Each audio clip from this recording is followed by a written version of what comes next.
so wonderful to be here just as Rosh Hashanah is in a few days away. We're in this sort of liminal time between Slichot and Rosh Hashanah.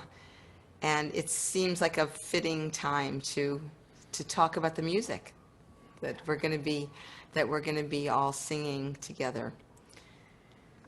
I'm honored to share this with our oops, my hold on a little. Oh, that was weird. Okay, Let me know if you need any help. No. It's the music stand that holds do you need it? Oh, you got it? Okay. No, it's okay. I think it's fine now. Great. Yeah, it's weird. Okay. I thought we'd sort of start by a little bit of reminiscence for you to all kind of think about. So think about last year, if you were with us. If you were with us, we were in Masonic Hall for Rosh Hashanah. So think about, what were you wearing? Can you remember back? Who were you with? Did you come with someone? Did you walk in the door and see someone special that maybe you hadn't seen in a very long time, and were greeted by our wonderful CBST community? Was there a favorite food that you might have eaten just before you came that said, Rosh Hashanah, this is what I grew up with, or maybe didn't grow up with, but this is something that has meaning to me at this time? What did it feel like when the first notes of the chorus sounded and you heard this melody?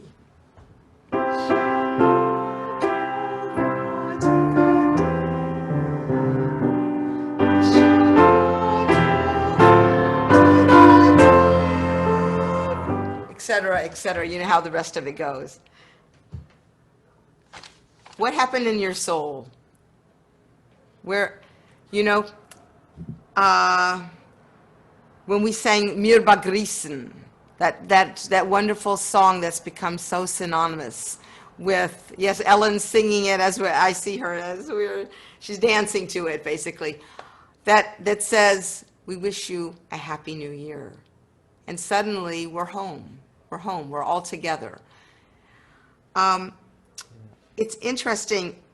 I think that the smells, the sounds, of the holidays are what punctuates our yearly cycle. So tonight we're going to talk a little bit about sacred time and the idea that music, that our traditions, our Ashkenazic synagogue traditions, actually help us to feel these different holidays, to celebrate in these different ways with different moods, different modes. That's kind of what we're going to talk about, and talk about a little bit of the music that we'll be doing on Rosh Hashanah itself. Sam, would you like to take over for a few minutes? Yeah, no, this is, when Joyce and I were planning this class, it's just, we feel so grateful to be able to share this information. So there's so many layers to this. There's a whole technical side of the motifs and how chazans or cantors have used these motifs over time. But we want to point out that music is one of the strongest markers of time, and that the Jewish calendar is based, has these milestones, whether it's Pesach or Shavuot or Rosh Hashanah or even Shabbat morning or a Tuesday morning. All of these times are marked by the special nusach and motifs. And even, if I can just interject, Yes. Even the high holy days themselves, each service is distinct from one another. And Sam and I were talking about this, that one could wander into a synagogue. Yeah. Maybe you've been far away. You've been in a coma. You've been somewhere where you didn't have an awareness of time. And you could wander into a synagogue and you would know if there was integrity in the nusach. You'd know what time of the day it was. You'd know which day of the week it was. You know if there was a holiday. You know if it was Ne'ilah or if it was Musaf on Rosh Hashanah. It's all in the music. Yeah. Yeah, and the distinct melodies that, that either are based on, a congregational tune or the very, very visceral melodies of things like Kol Nidre and where we just feel such a connection to what we're hearing. So I just wanted to say one word before we get into the sort of the technicalities of this, which is that this year, as we all know, is a very different year, and that what really defines our services in so many ways is the chorus and the gorgeous music that the chorus brings to us, the energy that those voices singing together, how they all together uplift the congregation. So just so you know, it's not going to be the same, but the chorus will be very present. We'll have recordings of the chorus, both done from last year, which are thrilling to hear, as well as some of the new recordings that we've made virtually. So just to know that we're thinking of all of you all that are listening tonight, and your spirits will be such a part of everything that we do. Definitely. One thing, if I might add, I mentioned this to Joyce, so I'm a student of ethnomusicology. That was my undergraduate college degree, and I studied Indian music. And the raga, which is like the Indian scale, like in Western music we have major scales and minor scales. In Indian music you have these ragas, and there are ragas that are designated for a certain time of the day, whether it's the morning or the evening or the afternoon, and it's connected to the way that your body feels. I mean, you could go to Greek music. The ancient Greek music also was tied to healing powers and things like that. And so Joyce and I just am so grateful that we believe strongly in keeping the integrity of the Nusach in so many ways, but also not being stuck by it, but really and not being afraid to maybe do something that might be special and could push the boundaries, but really have it as a foundation for the whole musical experience of Jewish worship. So that there's a distinct sound. Yeah. Once we get to these high holy days, that is not Shabbat. Yeah. And you might say at first, if you're a newcomer, you might say, wow, I can't really sing these melodies, they're different. And that's the point, they are different. And every year you come, they become more and more similar. So let's get into it right now. So we start with the evening service of Rosh Hashanah. And that service is mostly in major scale. For Sam and I were talking about it, this major scale, there's a feeling of optimism. There's a feeling of majesty. Yeah. And the main motif of the whole service is that what I played before.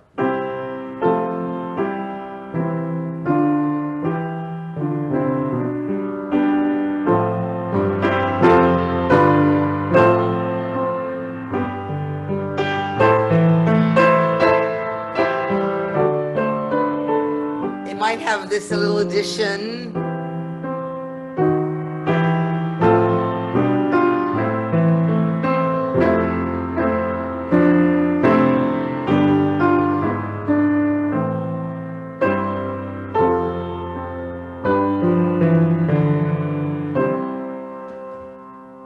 sing the candle blessing to that.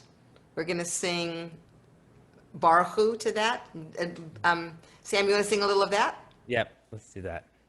So you'll hear how Baruch Hu sounds on Rosh Hashanah Ma'ariv, the evening service. Baruch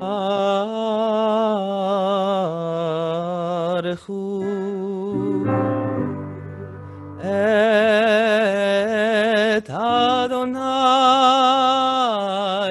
HaMevorach.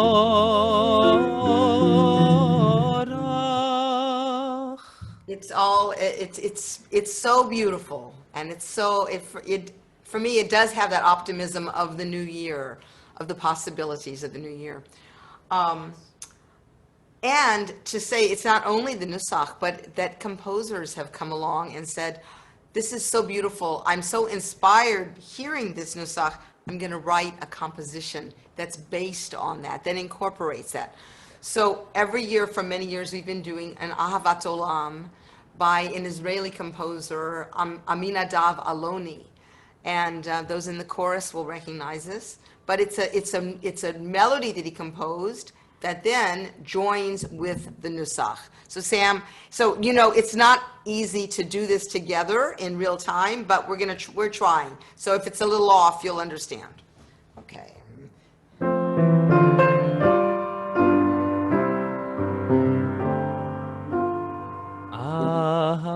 Ahavat Olam, Ahavat Olam, Beit Yisrael, Amcha, Beit Yisrael, Amcha Havta, Ahavat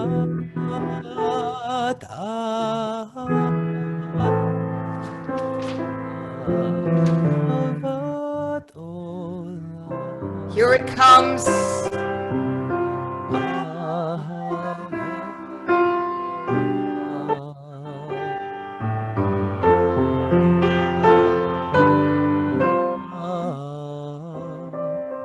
Beit Yisrael,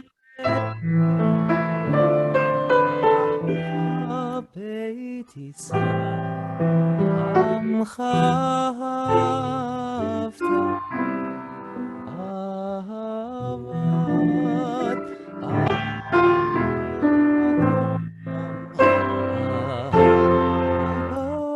Olam. So it's a different, it's a different Ahavat Olam than we do all year long, because it's especially for the high holidays, and it incorporates that melody. And so listen for that. Sing along, please. Join us. Sam, you want to give us a little Micha Mocha? Yes. It's all the same. It's all the same mode. Here we go.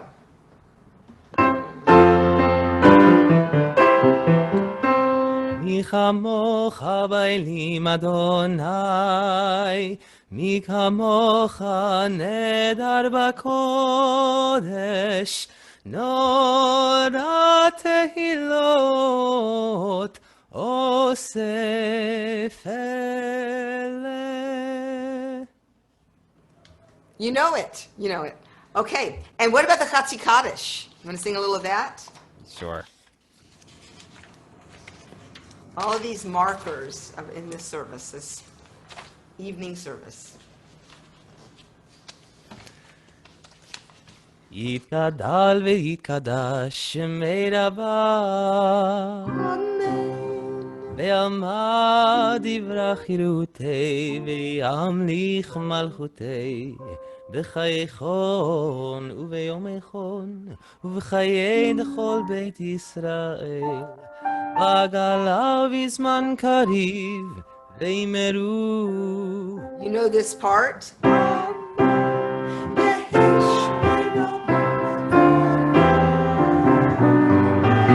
Etc., etc. Isn't that great? It's like you feel complete, all these prayers that have a uniformity. And a universality to the sound, even if you're not familiar with the text necessarily. And I should say, we were just on page 5 of the Machzor. Sorry, so we're right at the beginning of the Machzor here. So that's where the Baruch Hu that you just heard. That's the only Baruch Hu that will sound like that is on page 5. That, Um, except also in Yom right. Kippur, Thank you. Kol Yes. Nidrei. The Right. evening One. service of Kol Nidrei is going to have the same major feeling. Yes. Up till when we get to Slichot and the Vidui parts, right? And one difference in the evening service is the Shema. It's interesting because we're in this major, and then all of a sudden, Zulzer came along and Six. took motifs that have had sort of from different places and put it together and codified the Shema that is sung now pretty much universally, which is, it's in minor. It's like minor, like wake up, God is one.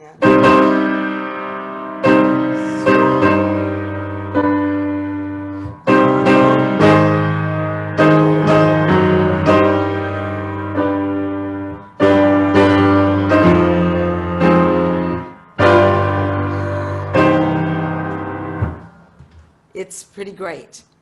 And if someday we'll do a class, and not for just an hour, where we could actually go through all the different services, because it's fascinating to see the progression, but of musical ideas, and how by the time you get to Ne'ilah, you almost feel like all of the motifs from all of these services kind of clash, they come together, and it's kind of a summary of all of them. It's very special. I think we'll leave the evening service. I'm just going to tell you to pay particular attention to what comes after the Amidah this year, because you're in for a treat. Just going to say, and we're not involved, so that's all I'm going to say. Going to keep you guessing, like we did on our little surprise. Yeah. on our surprise. Okay, it's going to be something extraordinary. Yes. So now we come to the morning. Right. And just to say that traditionally the Chazan starts singing at the Musaf service. Larry Kay, our beloved Baal Tefillah, will begin Shacharit, chanting Shacharit, and then we will take over actually at the Torah service this year, so we can be together. And then Sam will begin with the Musaf service. Page. So that's on 140. I'll put that in the chat. That is sort of it's a more complicated story than the evening service, for instance. Musaf, it's really just this, in reality, one big Amidah. So you have these markers where you'll hear just a combination of nusach and composed pieces and congregational melodies. So that's sort of I don't know, it's a very creative, I mean, you'll have a cantor or a chazan or even a composer who composes, one book of all of the, this Machzor. That would be just one composer, but you can also just put different pieces together, and that's how we build this, main, I don't know, main is the right word, but sort of this, this service, the Musaf service on Rosh Hashanah, that includes such unique liturgy. Absolutely. I wanted just to point out before we get into that, and I know you've studied some of this in the last 2 classes that have happened, but that it's unique for another reason, that we start with the Henani Prayer. That is the cantor's prayer, and we make, in our synagogue, we have Rabbi Kleinbaum does one of the paragraphs. So it's our leaders' prayer, that they should have the strength, they should be worthy to lead the congregation. Yeah. And it is traditional, as if you've come to our services in the past, for these leaders to walk in from the back, to process down. At say at Javits, it's a very long hallway, a very long way, and step by step by step until they finally reach the ark. It's extremely moving to me. I've seen it, my whole life, and every year I have goosebumps. It's just an amazing thing, and wait till you see what Sam is going to be wearing on his head. It's going to be pretty special.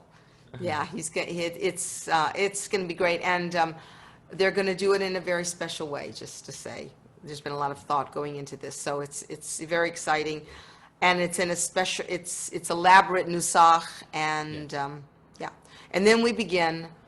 We'll begin what is the repetition of the Amidah. Right. Which actually, I mean, we didn't talk about this, but begins with the same Chatzi Kaddish that we heard at Slichot. So even though that...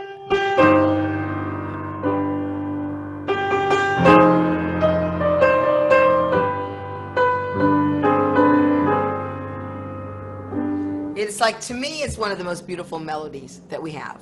Right. And just a little of an aside is that Maurice Ravel wrote a Kaddish setting that is based on this. If you ever want to check that out on YouTube or something, it's an incredible piece based on this Chatzi Kaddish. We only say these 2 times in the year. Right. Definitely. And that's on that actually happens to be on page 123. So you'll see that we do Henani on 140, but that Chatzi Kaddish is printed on 123. But then when we get to 141, that's sort of the beginning of that's the first blessing of the Musaf Amidah. So that's this sort of... We have a couple of tunes in that are unique. Yep. Zochreinu, for example. You want to point out the page that exactly where that occurs? Yes, so that's also 141, and it's bolded, and also the transliteration is there. So in red, and so it's about at the bottom of the page there, 141. Remember us unto life, God who creates life. Yeah, which we actually named the class after too. So. Exactly. Yeah.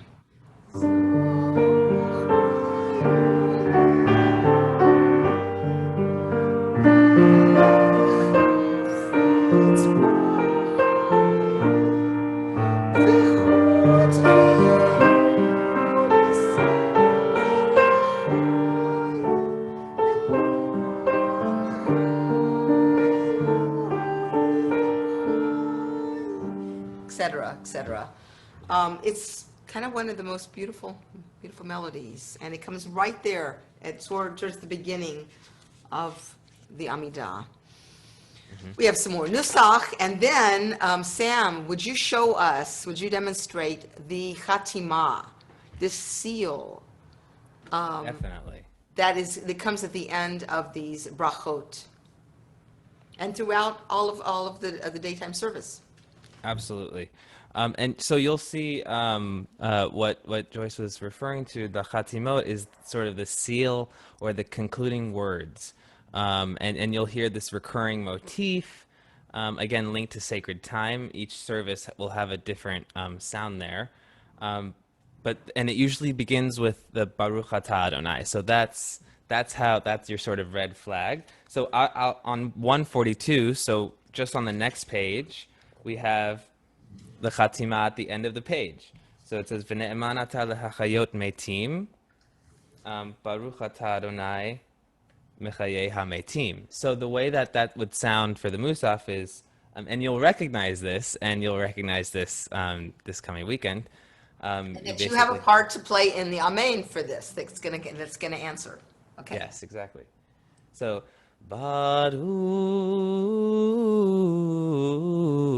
atah Adonai Baruch Shemo mechayei hametim.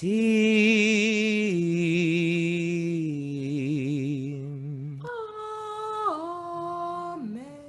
Exactly. And that is from... Go ahead. Yeah. No, you go ahead. No, it's one of those visceral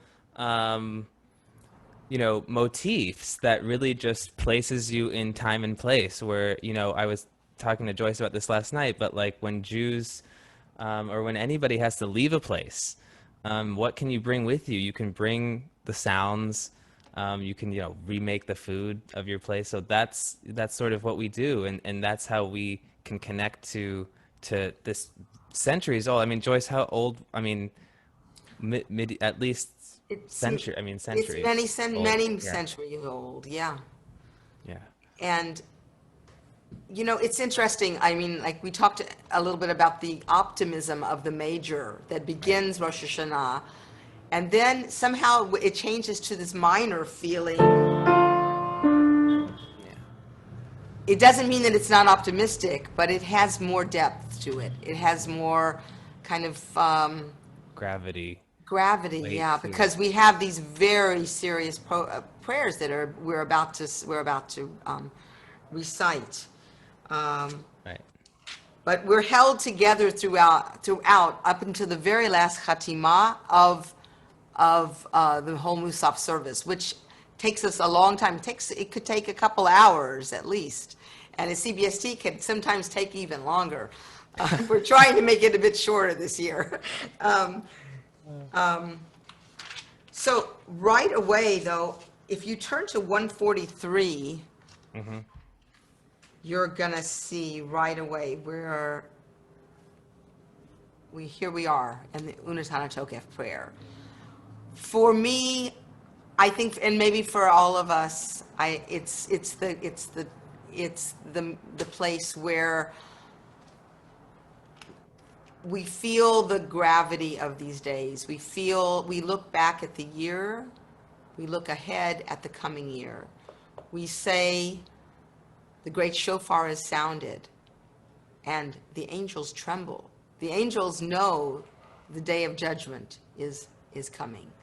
And we wonder, and all of God's creatures, all of humanity walks under God's staff and is counted. And each of our deeds is recorded. And it's like the most, it's like mind-blowing. And then we say this prayer, Rosh Hashanah, in it that we all know and love. This is the melody that we use for the refrain, is something that when I came to CBST, I inherited and I've kept for all of these years.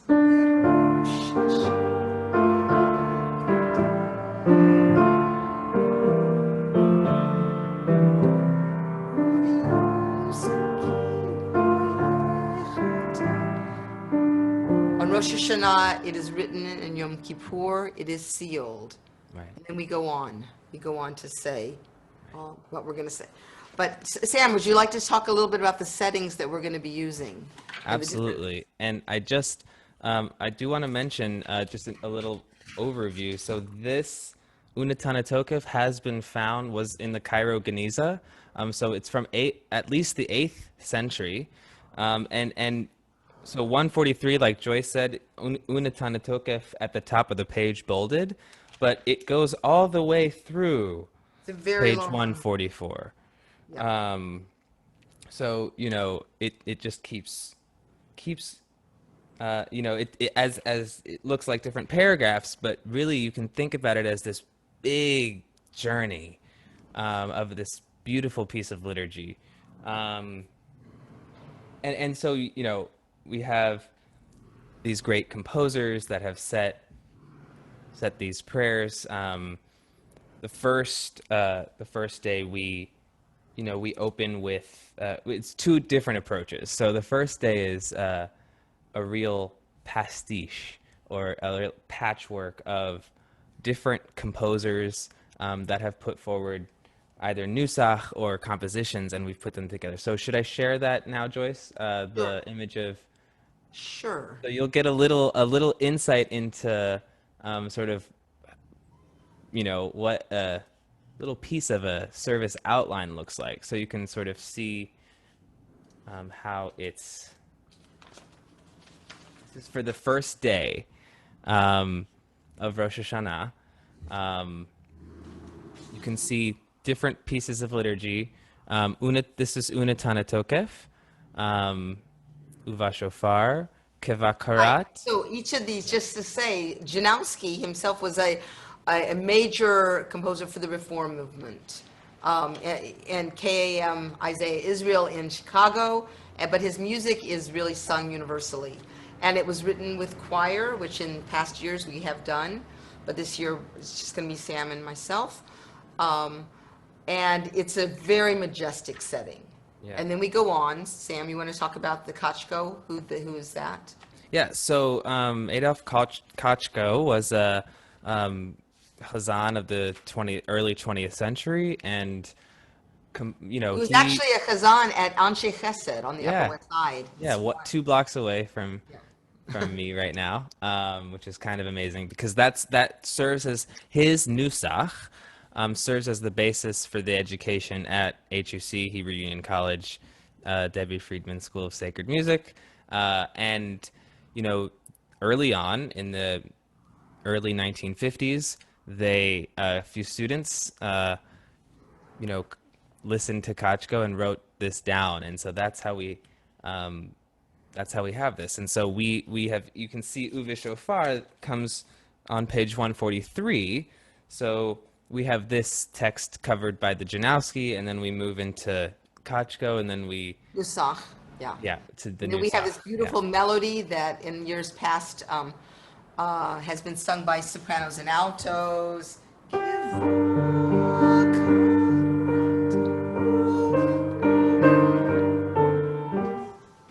Followed by this, we're back to Rosh Hashanah that I mentioned earlier. Right, 143, and it's also bolded in because it's a refrain of it. It's interesting. We talk a lot about what it means to repeat words in prayers as cantors and service leaders, and this is something that it becomes a mantra of sorts. And one of the things that Sam and I, in our hours of preparation for the holidays, we work on a piece like Rosh Hashanah, maybe more than just about, there's only a couple more pieces that we work as hard on because it's about word painting. It's about, here we are, we're saying, who will die by plague? Oh my gosh. Right. Who will die by fire? I mean, everything is so viscerally happening right now. Right. And we work to try to give this the most integrity and honesty and drama that we can, because it's shattering to hear this and to think about our own lives and and the realities of what could happen in the coming year. And it's a wonderful setting, and so by a cantor who lived in the was born in the late 1800s and died in the middle part of the 20th century. So it's rather old setting. We're back to the classic Lewandowski.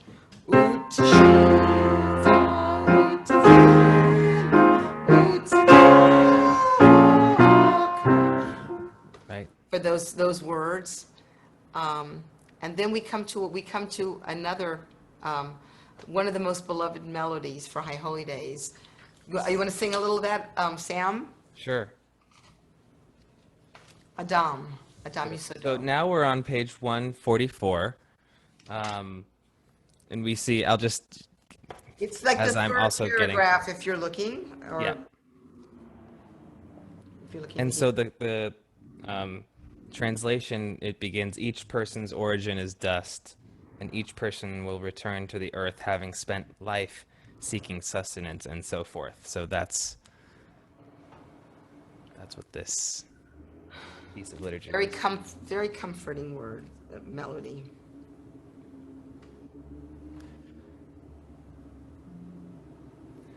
Adam yesodo me'afar v'sofo le'afar בנפשו יביא לחמו, יביא לחמו. אוי משול כחרס, אוי משול כחרס, כחרס הנשבר. אדם, אדם, אדם, אדם, אדם, אדם.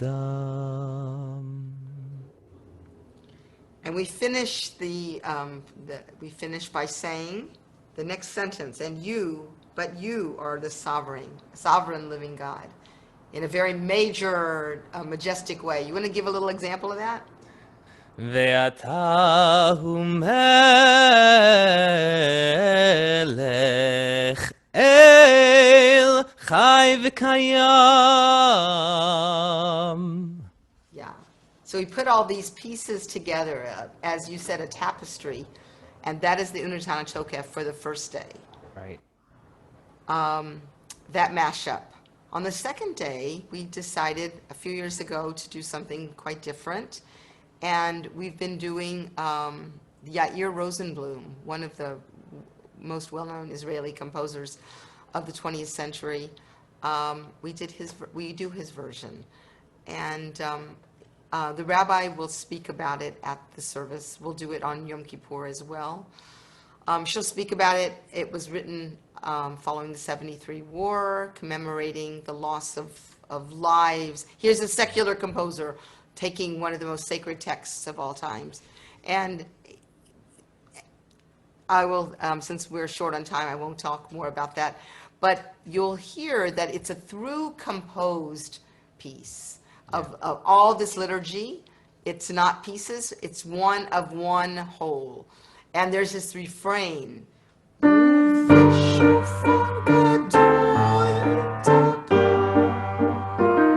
Back on 143. Of the great shofar is sounded, and that, yeah, it's very powerful.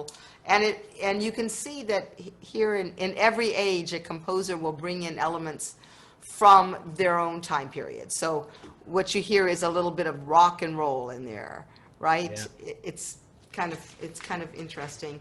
And I thought it would be interesting, just briefly to show, the difference in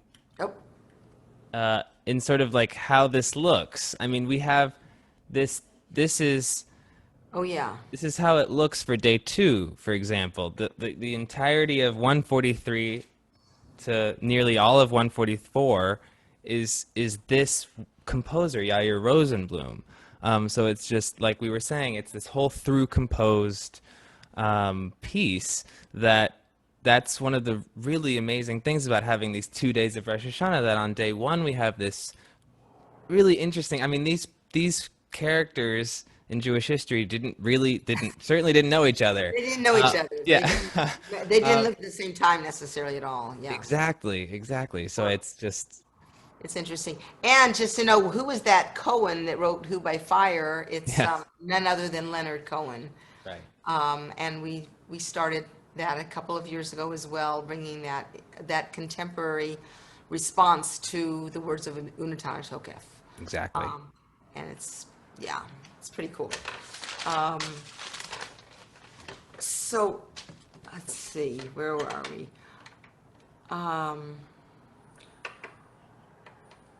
I know that you've talked about these 3 sections, the Malchuyot, Shofarot, and Zichronot, that are added, these special prayers, these whole sections that cause us to go back, to remember, to celebrate God in these different, with this unusual liturgy.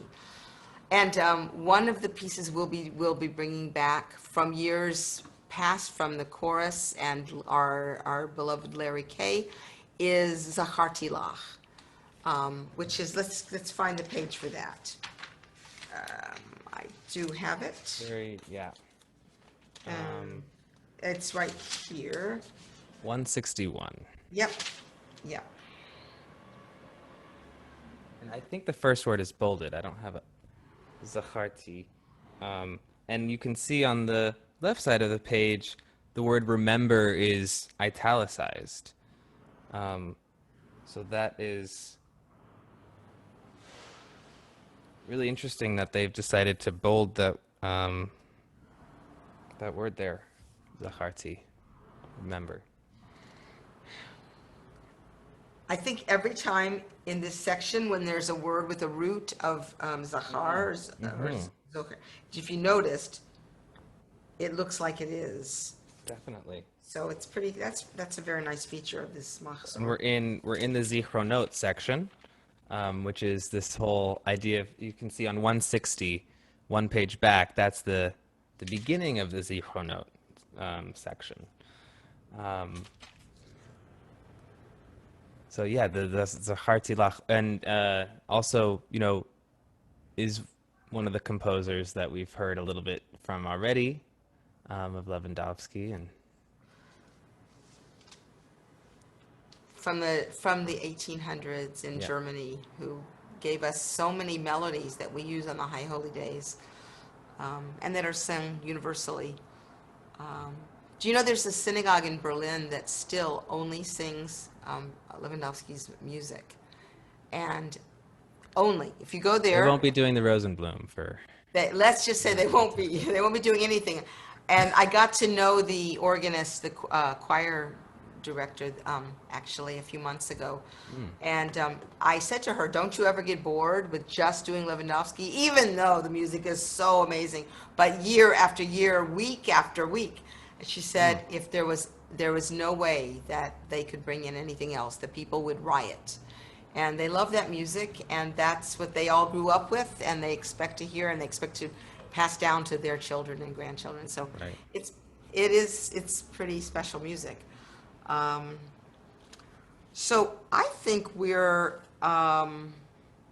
have a couple of songs to sing to conclude with, but I thought maybe this would be a good time to take some of the questions Yeah. before. You know, by the way, so we're really speaking. It's very limited, obviously, because of time, but we're not touching on all of the great liturgy that we'll be singing for Yom Kippur. So stay tuned, though. See what overlaps you're going to hear from what we talked about today. I think you'll Yeah. see a lot.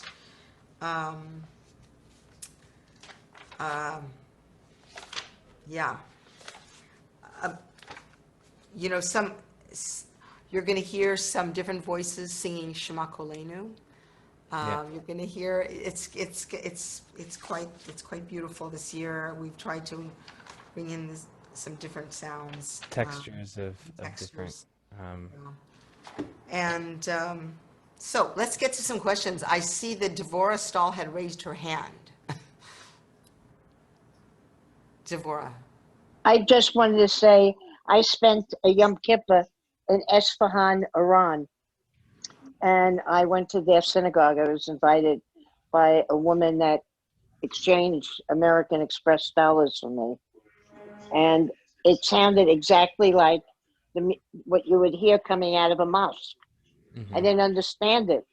It was so foreign that I sat there uncomfortable because I thought I was in a mosque. And 40 years later, I met his granddaughter at B'nai Jeshurun. She was studying here. That's all I have to say. But I do have one thing to say. Is after the high holidays, the music is in my bones. My bones are shaking for at least a week. All right, they resonate, the sounds of the high holidays, and I thank you for them. Thank you. Thank you, Deborah. Someone else had a hand up. I just saw. Oh, Ellen Ratner. Take off your mute, please.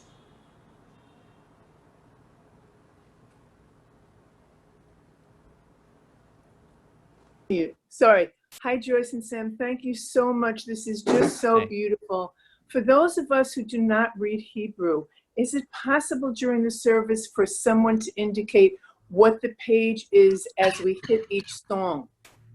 Because it doesn't delineate in English what the song is, and it says the words in Hebrew, but some of us don't read Hebrew and would like to just at least see that it's there. Thank you. Thank you for today.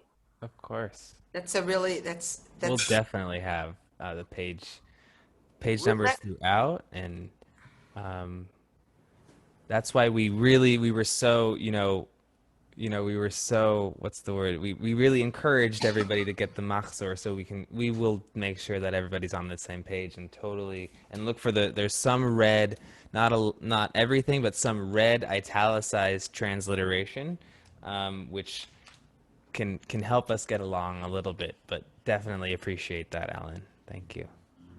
Thank you, yeah. I just want to add that we will have an outline of the service that'll Yes. be on the website. So everybody will be able to go to the website and get the outline for those who really want to see that. What we would normally have in the Friday night and a program, that'll be on the website. Obviously, we have to do things quite differently this year. So all of the information to help you kind of navigate will be on the website. Thank you, Rabbi. Thank you, Rabbi. That was a surprise to see you Thank you. pop up like that. That was awesome. Yeah, this is great. Cool. Okay, Linda. Linda. Linda, you have to unmute yourself. All right. Okay, two things. First of all, somebody in our Psalms class, Scott Soloway, is doing some transliterations because I asked Harold to see about that, and Scott was kind enough to do them. So I think they'll be available for other people who need them. He's now working on Untitled Chapter and something else, I don't remember. But I asked also for the Yiska prayers, because I wanted to say them in Hebrew, and he did that also. And I also asked for Aleinu, because it's not transliterated in this book. The other thing I wanted to say is, Joyce, will we ever get to Yom Kippur in a meeting, and a song meeting like this? Because we've all gone through most of the Rosh Hashanah already. We've had time to do that. But we don't get to Yom Kippur. And I think so much of our beautiful music is in Yom Kippur. It would be very nice if next week, if we could just do a class of Yom Kippur before the holiday. We can certainly, we can talk about that, yeah, with all of our rehearsing and stuff and everything that we have to do, but that's Linda, I think it's going to be something we're going to have to do in another year. That this year, the technology we've had to deal with is just consuming hundreds of hours. It's a great idea, and Joyce and I will make sure next year we'll have a little bit more. We'll do something for the Yom Kippur music. It's a great idea. I don't think it's going to happen this year, realistically, but a great. Hopefully we'll be together next year, so. Or we'll just have more sessions on the music and less sessions of me talking. That would be good. We could have more sessions on the music. Sure. Okay. Sherry? Hi, it's Simon, so you get that. Joyce, you want to talk a little bit about reaching back into the Renaissance, some of the music that you've used in the past and might use even this year at it? Well, I'm just going to say that the only setting that we have used generally is by Salomone Rossi,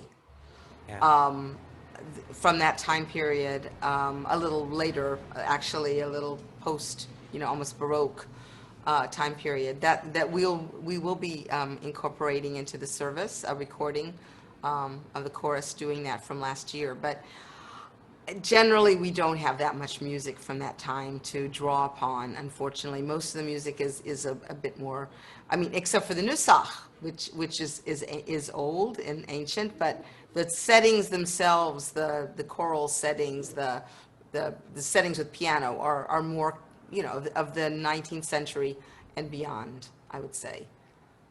But I love the idea. I wish we could find, more older, because anytime we get a chance even to do Rossi, it's a thrill to bring that color in to our service. It's so different and so beautiful. Yeah. Thank you. Yeah, for sure. Okay, Doug, you unmute yourself. There you go. Sure. So thank you, Joyce and Sam. This has been incredibly illuminating and really helped to deepen my knowledge and appreciation of the music for the services. I am, and it's also been very illuminating to hear the specific things that really move you, and to see how much knowledge of the history of the music that Sam has already as a cantorial student and intern. I'm curious to ask how long it takes for you and Sam to prepare to do these services, and how, with every service being different,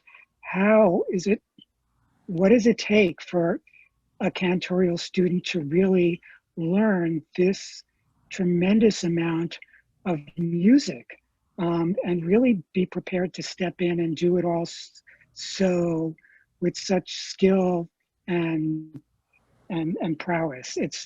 It's like, I can't imagine what it takes. I'm just going to say something before, and then I'm going to let Sam answer this question. I'm going to say that's a really astute question, Doug. And it is a huge climb for any student, for any cantor, to approach all of this liturgy and all of these musical settings, and to not just learn the notes, but to really go beyond and get deeply into the meaning of the text.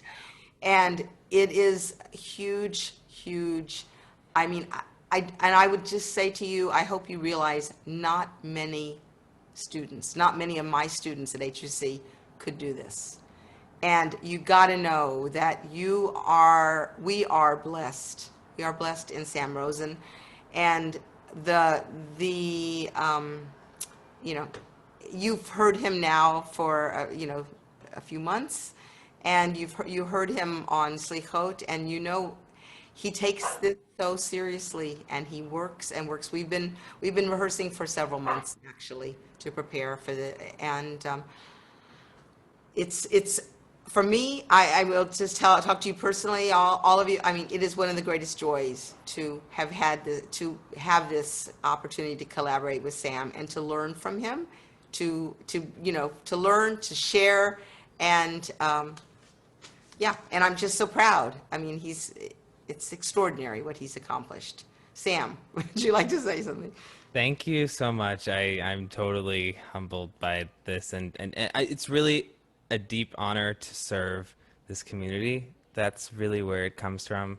There's a couple of layers of technical things. That the first thing was, my first service was the Ma'ariv Rosh Hashanah service at CBST. I had not even been to a Shabbat. I had gone to months of chorus rehearsals. I was invited to it about 6 years ago to come to the chorus, and I wasn't a cantorial student then. I was a master's student in Jewish history at JTS. So I was also had other worked at a synagogue in Brooklyn, so I had other Shabbat duties, and just loved this outlet that I had. And so it was a part of my sort of entrance into the cantorial world. It's also just the fact that I'm in this 5-year program is that's one technical thing, is I learn a lot of this as part of the school. I wouldn't know so much without that, and it just is a way that I've been able to blend my love of Judaism and Jewish history and music. And I saw at CBST that there was this, there's no ceiling. There's no ceiling. And how long does it take Joyce and I and Rabbi Kleinbaum to do this? It's a lifetime. It will never be done. That's what I think I've learned so far. And so that's how I would answer that. Yeah. I'll just add that it looks to us like you've hit the ground running in really amazing ways. So thank you for this. Sorry about the background noise. Thank you. Thanks. Okay. Andrew Kaplan? Go ahead and unmute yourself. Hi, yeah, thank you. Thank you for seeing my blue hand. Joyce, this question's for you more holistically. Can you talk a little bit about the major key and kind of that high holidays vibe that you kind of instill into the services, and like where that comes from, if there's a historical context to share or a tradition that we're pulling from? I'm just trying to better understand kind of like that feeling that we get when we listen to the music. I would say that it's a common, if you look in books of Nusach, you see like pieces of that from the 1800s that already cantors like Zulzer and Lewandowski have started including in their music. And you know, I think that it's probably been around, that melody, I would say at least 700 years, something like that. You know, they're old melodies. You know,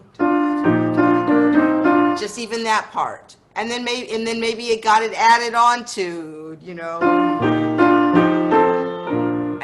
and it evolved until finally we have like a through, like it's like a song. It's, you know, it's a melody that encompasses, and I really think that I make a conscious effort not to do it before. You're getting a preview here because it's a class. But in many synagogues, already last Friday night, they were anticipating the high holidays by that melody.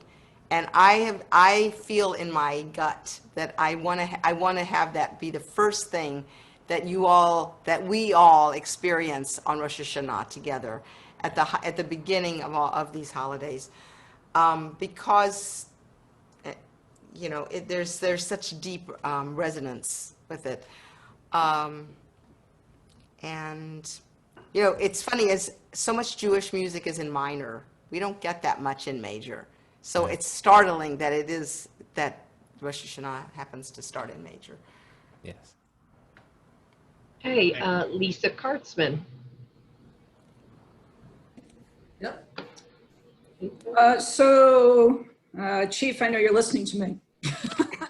So I obviously have a question for Joyce, but before I do that, I want to thank the rabbis and the staff for everything that you've been doing over the last 6 months. It's been nothing short of extraordinary. And I've done one hell of a job over the last 6 months of ignoring it, frankly, because I'm on a very different schedule, working from home. That starts early in the morning and until almost dinner time. Jan tunes in every now and then to the Psalms class, and she tries to get me to listen to Shabbat services when I'm winding down on a Friday night. But I will tell you that Slichot, I was exhausted. I was in bed, I was half asleep, and I heard you. I heard you. I got out of bed and I went into the den and I listened. And I got lost in the music, the way I always do. So you see, for me, it didn't matter where I was. I had my rabbi, I had my Joyce, I had Sam, I had the sounds of the chorus in and out, and you had me. And frankly, to get through the high holidays, that's all I need. But I do have a question for Joyce. So, Joyce, I'm sure that you said it earlier, but I missed it. Henani, when the rabbi is coming down the aisle, what does that signify? Because I've never quite understood, but very much like you, I get lost in it. I close my eyes, I don't know where she is in the aisle. I hear her when she passes me, but what does that mean? Henani is a prayer. It was traditionally for the cantor. It was the cantor's prayer. And as I said earlier, we have it as the leader's prayer, the clergy prayer. As Rabbi Kleinbaum will say, the middle paragraph, and Sam will say the first and the third paragraphs of it. It's a prayer that says, we can look at the text if you want. You know, we're a little bit short on time, but it's a prayer saying, give me the strength to lead my congregation, to be open, that I am deserving of having this privilege to lead this congregation. And,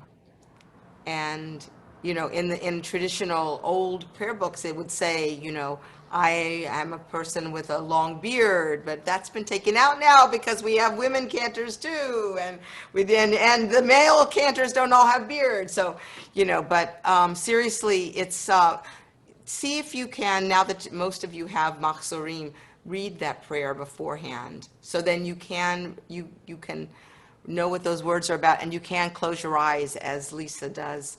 It never fails to move me to my core, and to see Rabbi Kleinbaum in this most vulnerable way saying those words after the Chazan says her words. It's, you know, it's about being it's about understanding the humility that goes into, for all of us that lead these services. What is, how, you know, who are we? Who are any of us? Are we more, you know, to have the zechut, to have the privilege to stand up and for me to play these, to find these melodies, to play these, to conduct, to work with Sam, to make this kind of music. And we all worry that we're not going to be up to the task. We prepare, and then we give it over to God, really, and just, you know, hope that we'll be able to bring our, you know, what is inside us to this task. And it's only the three of us, really, and then with all the people that we're bringing in virtually, and it, you know,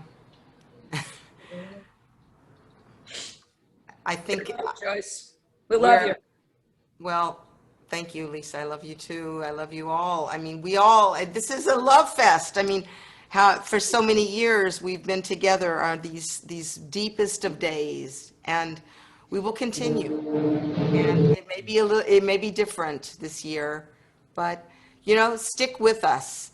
If it feels long and you decide you need to go and take a little walk and come back, we'll be there. You know, I know that, you know, we've put so much thought into the planning of these, and